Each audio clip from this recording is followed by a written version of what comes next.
Hi, I'm Connor. In this video I'm going to show you how I painted Sharra, a character from the Demi Demons Kickstarter. I've printed her at 200% scale, so she's 150mm tall.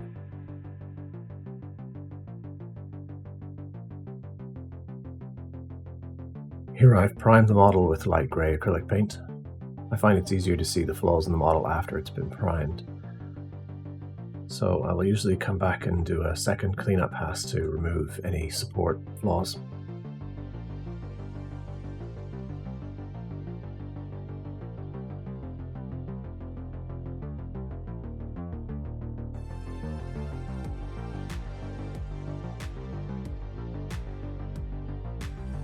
I'm going to brush paint the entire model. I'm not going to use an airbrush. So to get a smooth finish, I make sure that the paint is very thin. Here I've mixed magenta acrylic paint approximately 1:1 with water. So by using very thin paint and a large brush, you can ensure you don't get any brush strokes in the paint finish.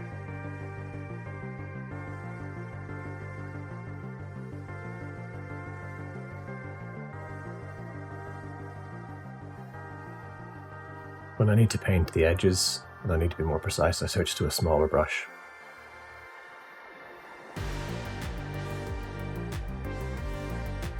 Again, this is still thinned 1:1 with water.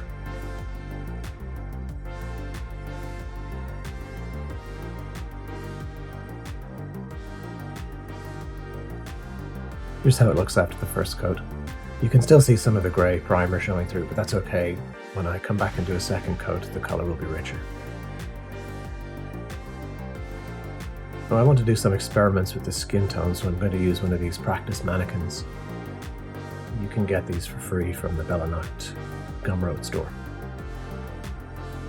So there's different versions, there's male and female torsos, and you can print it with a stand to make it easier to hold.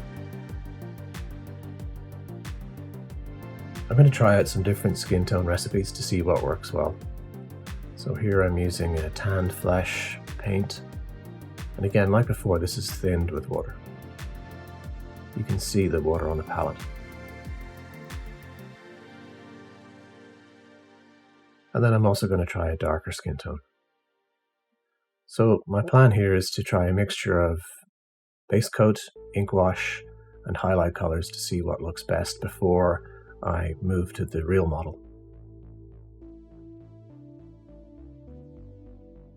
It's good to have some of these practice mannequins on hand when you want to try out a new color scheme.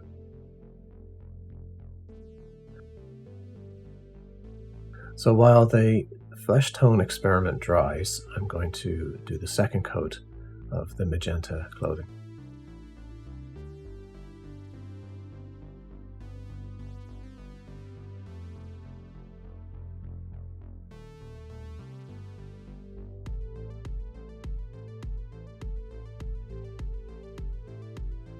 Now moving on to the stockings, these are going to be light blue. Here I've made a mix of blue and grey and water.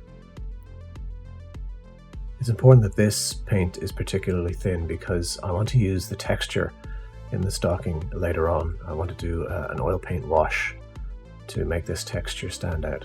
So these initial coats have to be very thin to retain that texture.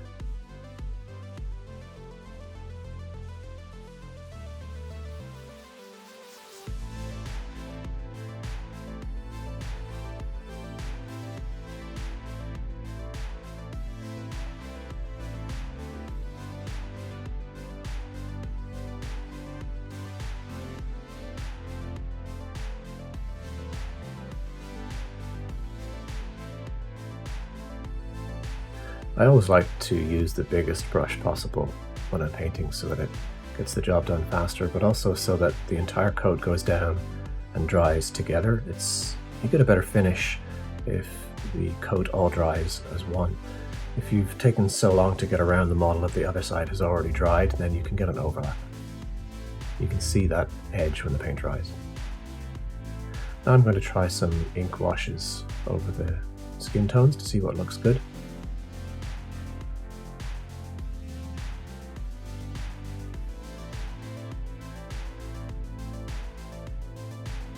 So I've used soft tone on the top, and I'm going to use Army Painter strong tone on the bottom half of this model. This ink wash is very dark, so I'm mixing it with quite a lot of water.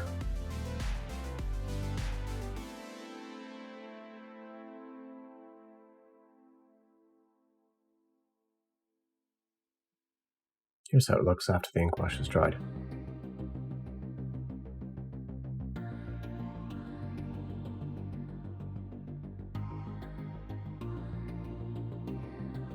So I decided to use the darker colors. Now I'm going to go ahead and paint the actual model with the recipe that I like.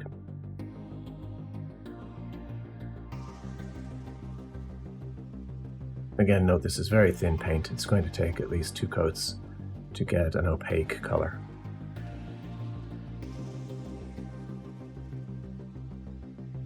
Now this is the second coat of skin tone. You can see on the upper body the first coat is quite grey because of the grey primer. So I'll need to cover it again with the second coat to get an opaque skin tone.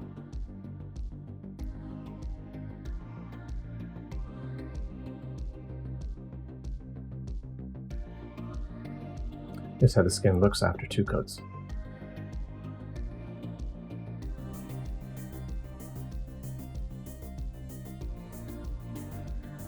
So now I'm applying the dark wash over all of the skin. This will pick out the details and show the sculpt better.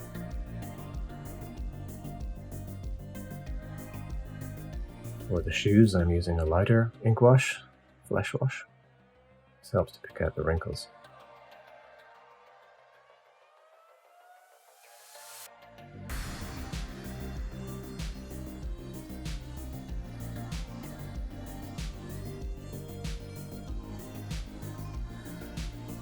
Now I want to mix up a wash for the magenta clothing. I don't have a suitable wash, so I'm going to mix this Army Painter red tone with some Citadel purple ink.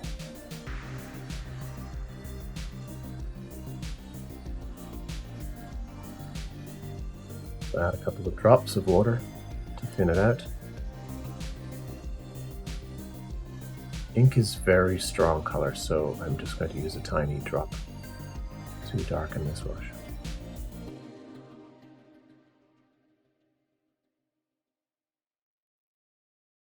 So I'm going to apply this over the whole magenta area to do some shading.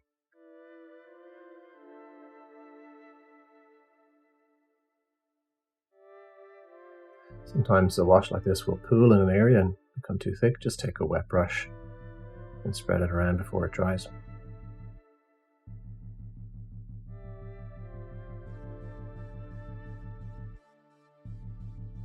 Here's how it looks after it's dried.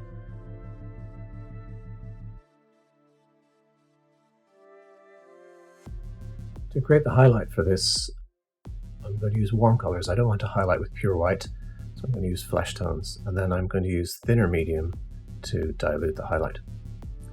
Thinner medium is acrylic paint with no pigment in it. So when you mix your colors with thinner medium, they become less opaque, but they don't get runny. If you add water to dilute your paint, it becomes runny and flows into the cracks, which is good if you want to do shading. But in this case I want to do highlighting, so I want the colors to stay on the raised areas. So by adding thinner medium instead of water, the paint stays sticky and it stays on the raised areas. Thinner medium looks white when it's wet, but as it dries it becomes translucent. So your highlights will look a little bit lighter when they're wet. You'll see when this goes on it looks like it's a very bright highlight, but as it dries it will become more transparent and blend in with the background better.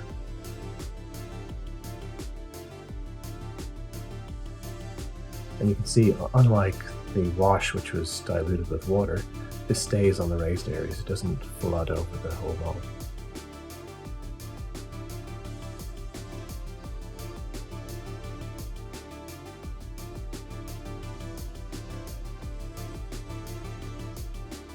Again, it looks very bright here because it's wet, but when this dries it will be a more subtle effect.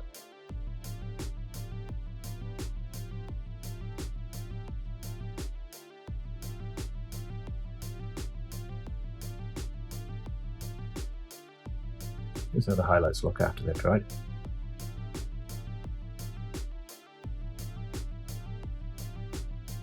So and I'm going to add a second coat of highlights just to get a bit more contrast.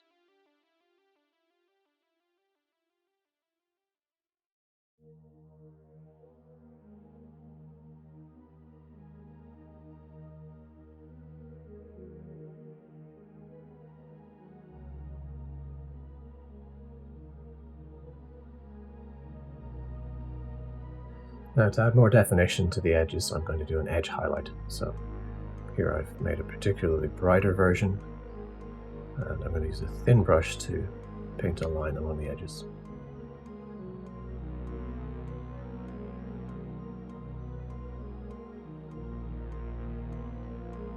These edge highlights add definition and make the model look much better from a distance.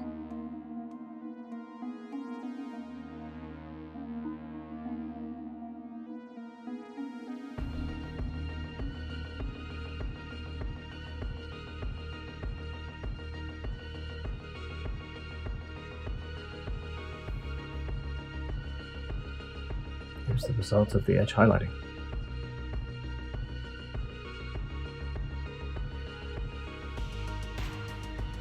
I'm also going to do a highlight around the sole of the shoe.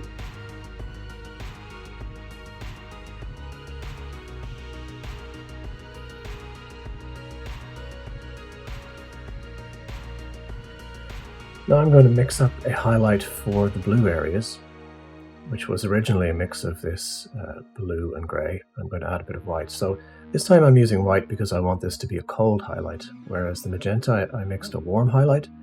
This time I want it to be cold, using pure white to create some tonal contrast. The original recipe for the blue was 2 drops of grey to 1 drop of blue, so I'm going to mix that up again and compare the results, and then I'll work on the highlight.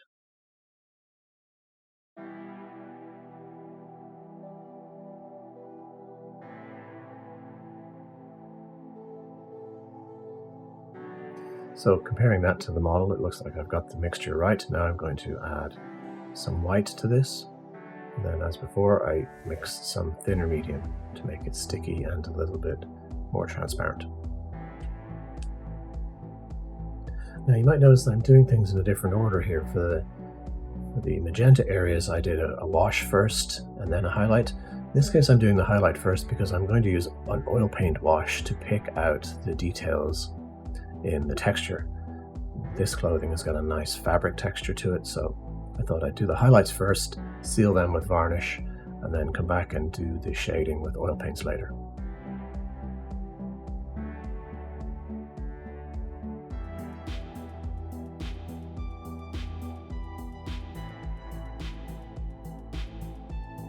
And as before, I'm going to do an edge highlight to add some contrast on the edge of the blue.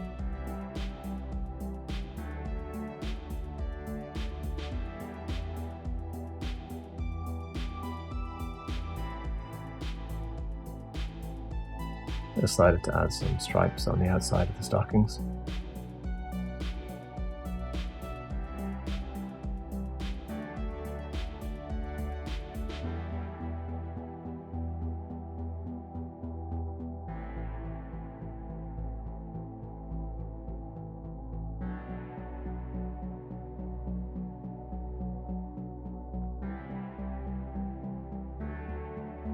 I'm going to do the stripe on her top as well, and also add a pentagram motif, since she's a demon.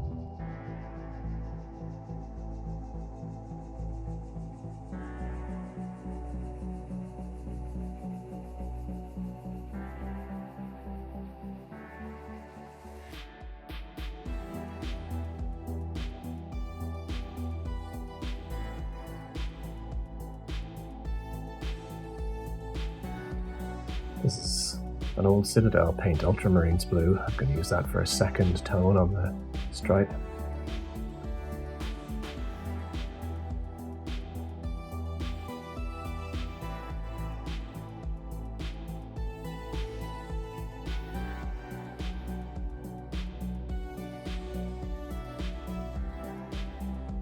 Now I'm going to use oil paints for highlighting the skin tone.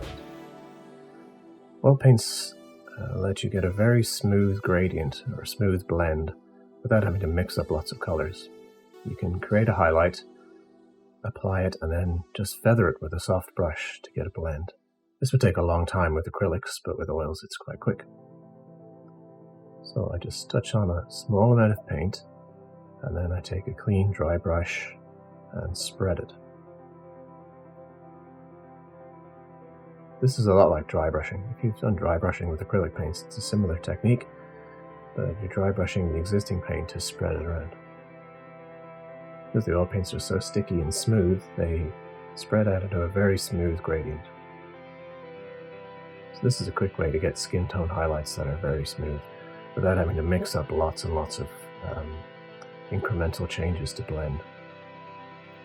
So once I'm happy with the color, I move on to the real model and apply it.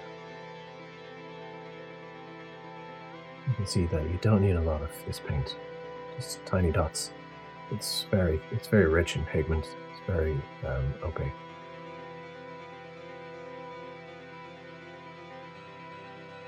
You can apply oil paints directly on top of acrylics. They won't mix, but you can't paint the other way. You can't paint acrylics on top of oil paints because the water in the acrylics will run off the oil and it won't stick to the model anymore. So after you've applied oils, if you want to continue painting, you need to do a coat of varnish on top of the oils to seal it and to create a surface that you can paint acrylics back on top of. Applying the paint in patches like this gives you some nice variation in the skin tone.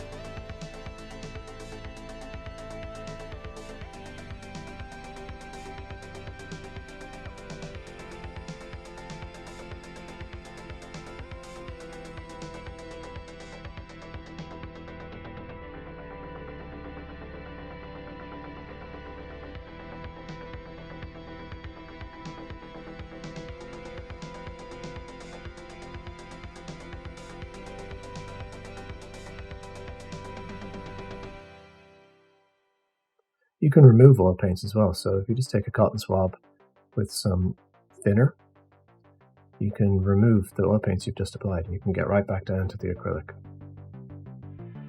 Just take your clean brush and spread it over the areas to blur the edge. Here I'm going to add some highlights to the face in the same way. Just apply tiny dots of paint and then spread it with a clean brush.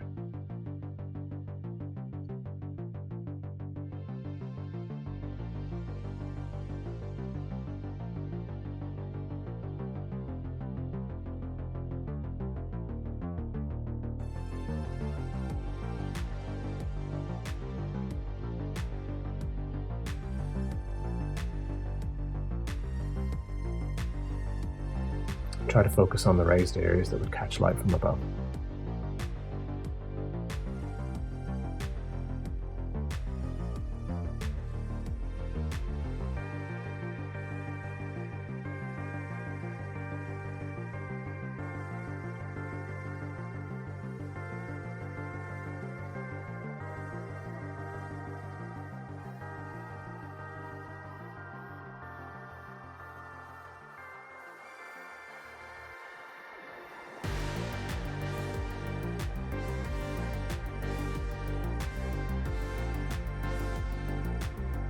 See, this is a pretty easy technique to use. You just have to smear the dots around, but you get nice realistic blending.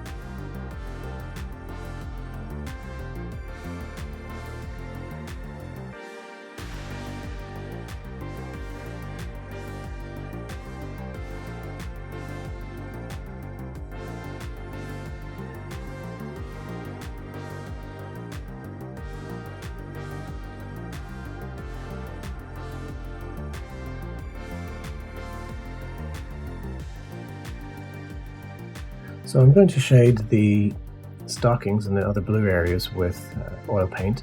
This time I'm going to thin the oil paint a lot. You can see this is a really nice texture to it. I want to pick out that texture using an oil wash. So first I coat the entire model with gloss varnish. So this will seal the oil paint on the skin so that I don't smudge it by mistake. But also the gloss varnish creates a good surface for doing an oil wash because the paint will run off the raised areas and flow into the recesses. The gloss varnish accentuates that and exaggerates it, so it flows even further into the recesses. So first I'm going to mix up a grey, because I don't have a grey oil paint, and then I'm going to darken it with blue. And I'll be thinning this with a lot of oil thinner. So you can use turpentine, I use odorless thinner, but it's a very thin mix, approximately 20 parts thinner to 1 part paint. So you can see I'm taking a very small sample of the color that I like, and now I'm going to add lots of thinner to this. I'm using this Art Spectrum odorless solvent, which is an oil thinner that doesn't smell bad. Turpentine is another thinner you can use for oil paints, but it has a very strong smell, so I prefer this. As you can see, there's a lot of thinner here and a small amount of paint.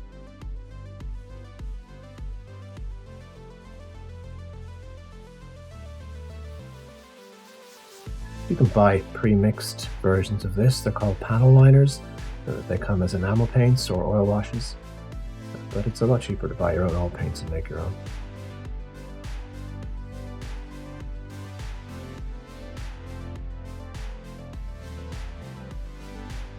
I'm going to apply this over the whole of the blue areas and allow it to pool in the wrinkles and pool in the little crevices of the model.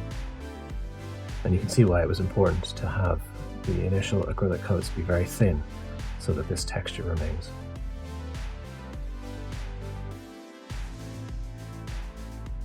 Have a tissue ready, because this is very runny.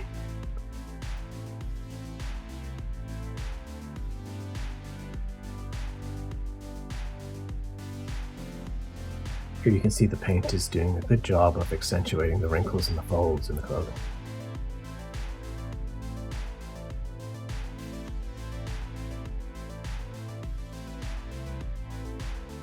Now, because this is oil paint, you can remove it. So if it floods over it into incorrect areas, as you can see here, it's flooded over onto the skin. After it's dried, I can take a cotton swab with some thinner on it and just remove it. So it will remain wet enough to remove for a few days. Even when it's dry to the touch, you can still remove it with thinner. So it's important to seal it afterwards so that you don't smudge it while you're continuing to paint.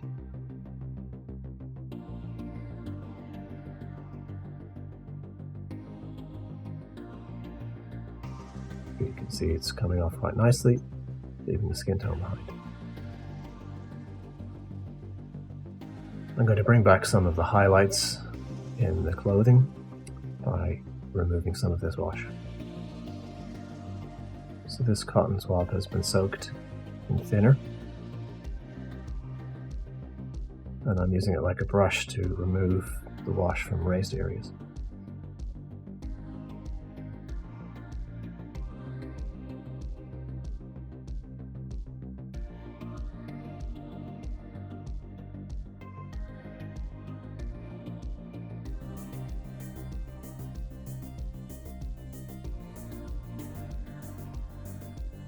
Now I need to coat the model with some matte varnish so that I can continue with acrylic paints.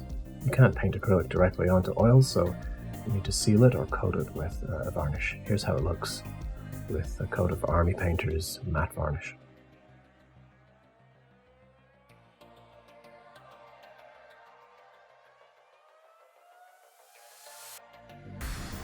I'm preparing some colors to add details to the face, so I have some washes here for shading, and I have a few skin tones and some thinner medium to do highlights. I'm going to use a bit of red tone to add richness to the shade, to the shadows. So first is some shading, just to add detail and pick out the contrast on the face. Now you can see that this wash is pooling, which means some of the oil paint has not been fully covered with varnish. I probably should have done 2 coats of varnish, and that's why the water is beading like that. It's unable to rest on the oil paint. If you're patient, you can just work through it, and after a couple of coats of acrylic, it will start to stick again.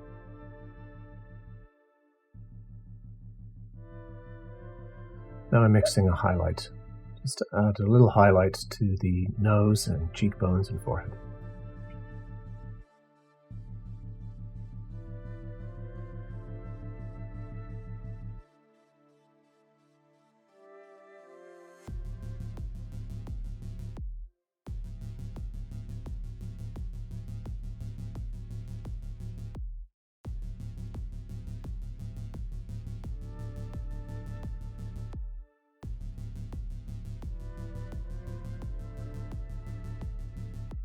I'm using black to outline the eyebrows.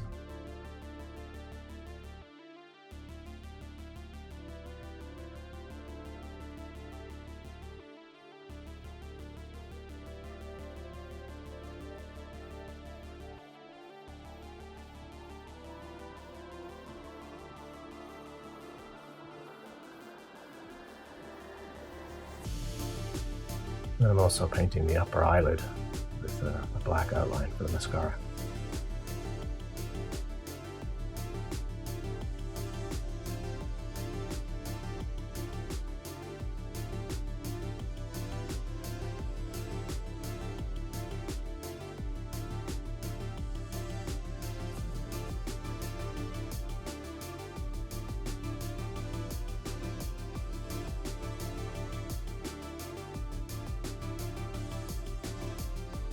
I've mixed some of the magenta from her clothing with the skin tone to create a nice shade for the lips.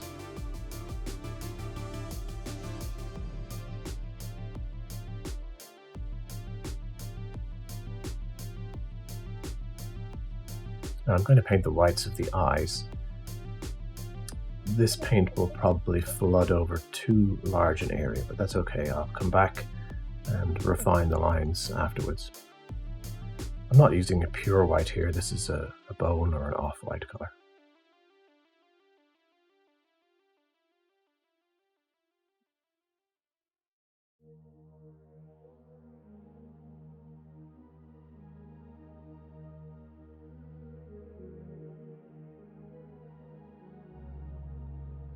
So you can see this is too big, it's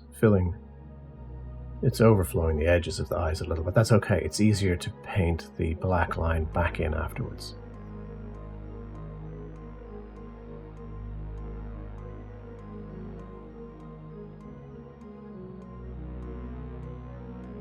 The upper lip should be slightly darker.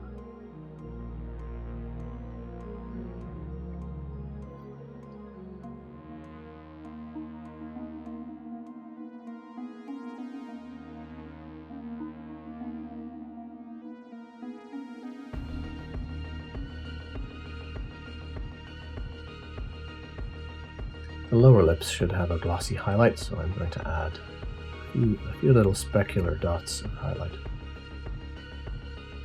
I'm trying to paint these roughly with vertical lines to suggest the texture of the lip.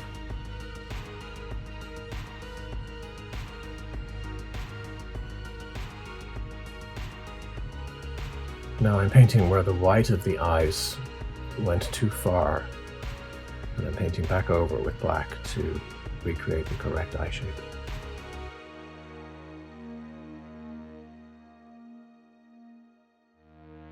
Marking in the iris. So first I make a small dot just to check that I've got both eyes pointing the right way. And if they're aligned, then I'll enlarge this dot slightly.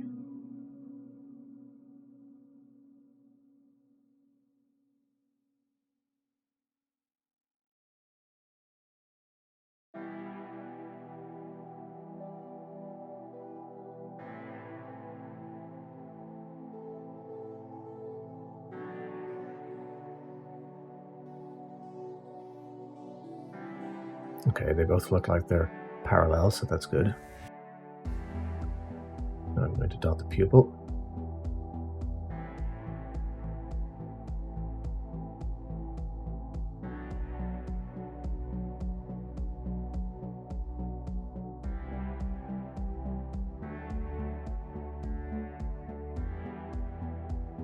And now I'm going to add a white highlight to make the eyes look wet.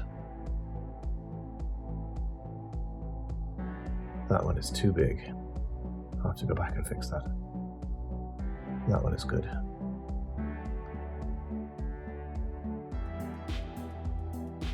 So I go back and get the iris color and repaint the first one.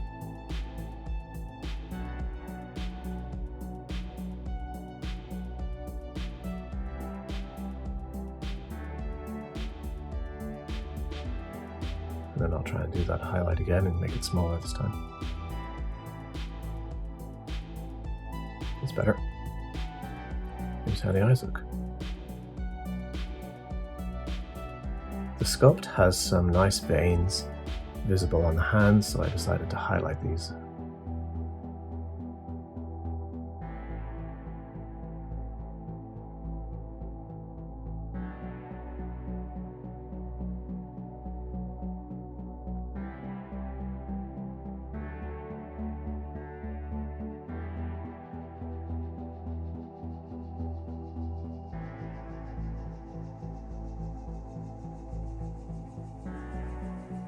Also, the inside of the hand should be lighter, so I'm adding a highlight on the palm.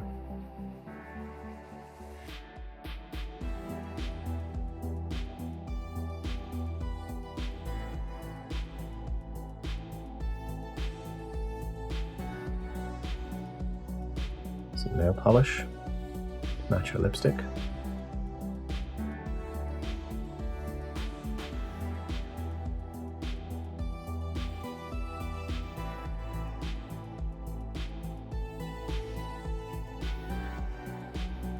I'm still not happy with the hair, so I'm darkening it further.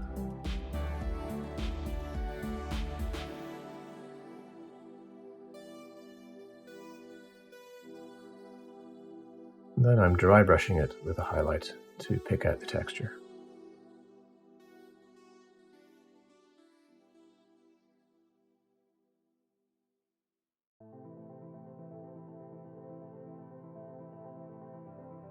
Now, time to do the horns. I'm going to use wet blending to get a transition on the horns. So first I'm painting black, and I'm using very thin paint. And I'm going to try to be quick here so that I can paint the next layer while this layer is still wet.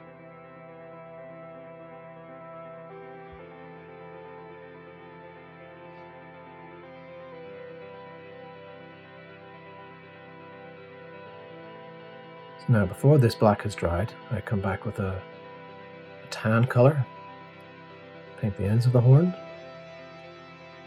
And wet blending means you mix the paint on the model. So you'll see where this interacts with the wet black paint, we get an interesting transition. It has some texture to it. This doesn't have to be a very smooth blend, it's supposed to be a rough, natural surface, a horn, so it's okay if it has some texture to it.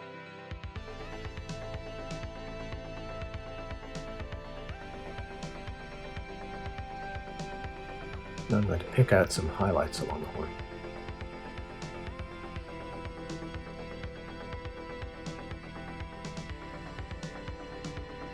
Notice I'm making this a broken line rather than a neat continuous line, because it's supposed to be the result of twisting and the bone growing year after year. It's supposed to have layers in it.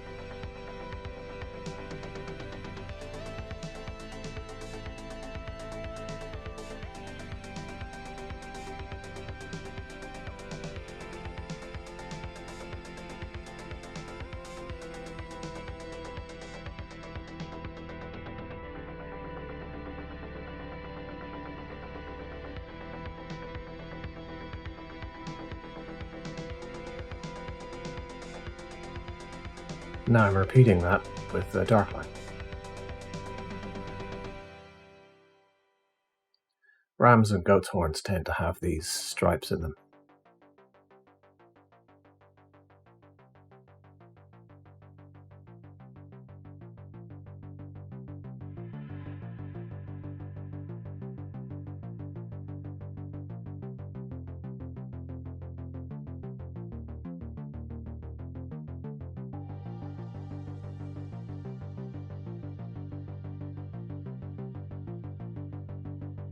To get this model to stand on a base, I'm going to need to pin it. The surface area of the feet isn't big enough to glue. So the first thing I'm doing is gluing a piece of wire into the foot. They already have holes in them because I printed this model hollow, and I cut out these holes to drain the inside.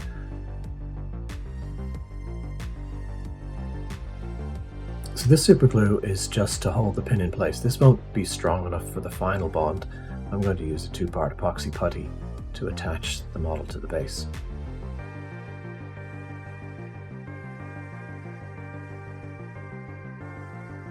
To mark the spots where the wires will go through the base, I put a dot of paint on the wire and attach it to the base. Now I know where to drill the holes.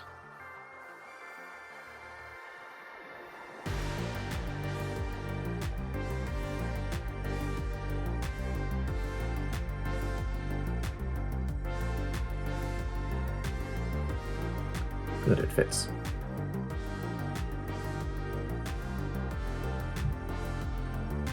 You can see this base has a dent in the middle, so I need to smooth it out. Also, I don't like the texture. I'm going to create my own texture using this plastic putty.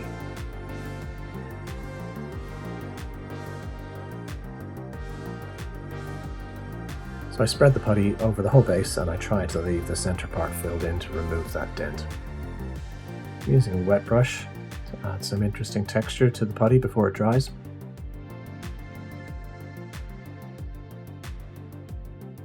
I decided this yellow was just too bright and saturated, so I switched to a grey. This is Game Color's sepia shade wash.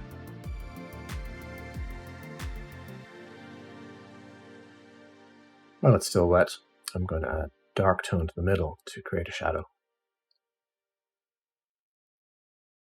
So I'm dry brushing some highlights onto the base to pick out the texture.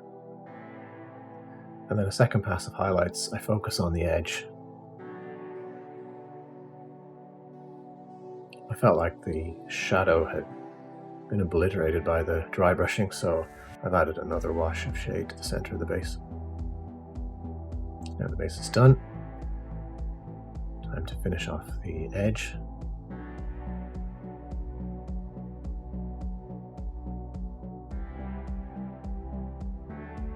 Again, using a big brush here and thin paint means you don't see the brush strokes. The washes have a very glossy finish to them because there's so much ink and water in them. So I'm going to spray the entire base with matte varnish. Here's how it looks after a coat of matte varnish. Much more even, regular finish. This is Milliput's 2-part epoxy putty. So this will be needed to ensure that the model stays on the base and stays upright. Super glue wouldn't be strong enough to hold this. So I'm pushing the putty into the hole around the pins.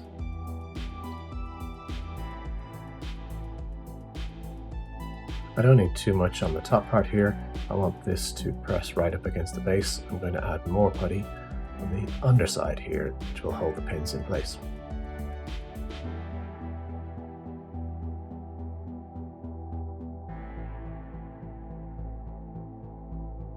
Milliput takes 24 hours to dry, but it dries extremely hard.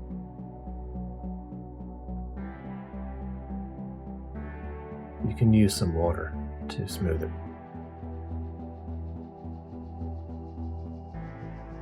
So this will dry rock hard, which means the model won't shake or sway or bend at all. I've propped her upright with some sponges to let her dry overnight.